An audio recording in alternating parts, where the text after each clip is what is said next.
జై శ్రీమన్నారాయణ. ఈరోజు మనం చాలా ముఖ్యమైనటువంటి విషయాన్ని తెలుసుకునే ప్రయత్నం చేద్దాం.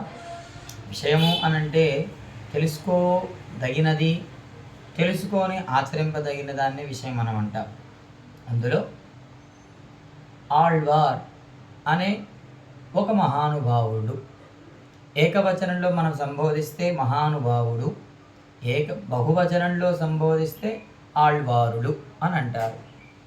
ఎవరి ఆళ్వార్లు, ఎక్కడుంటారు, ఎక్కడ నుంచి వీళ్ళు అవతరించారు అని అంటే వైకుంఠంలో ఉండేటటువంటి నిత్య సూర్యులు వాళ్ళే ఆళ్వార్లుగా ఈ లోకంలోకి భగవంతుని యొక్క అనుగ్రహాన్ని, ఆయన యొక్క కళ్యాణ గుణగణాలని లోకానికి అందించి తద్వారా సమస్త మానవాకోటి అందరూ కూడా భగవంతుని సేవలో తరించాలనే దృఢమైన సంకల్పంతో వైకుంఠంలో ఉండేటటువంటి భగవంతుని సేవకులు అయినటువంటి నిత్యులు ఈ లోకంలో అవతరించారు ఆళ్వారుగా.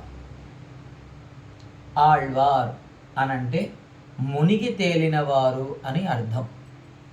దేనిలో మునిగి తేలినవారు అనంటే భక్తి అనే సాగరంలో మునిగి పైకి తేలి దాన్ని లోకానికి అందించిన మహనీయులే ఆళ్వార్ అని పిలువబడతారు.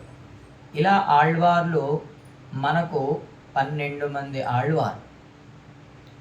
అందులో ఒక ఆవిడ అయోనిజ, ఆవిడే గోదాదేవి అని కూడా అంటారు.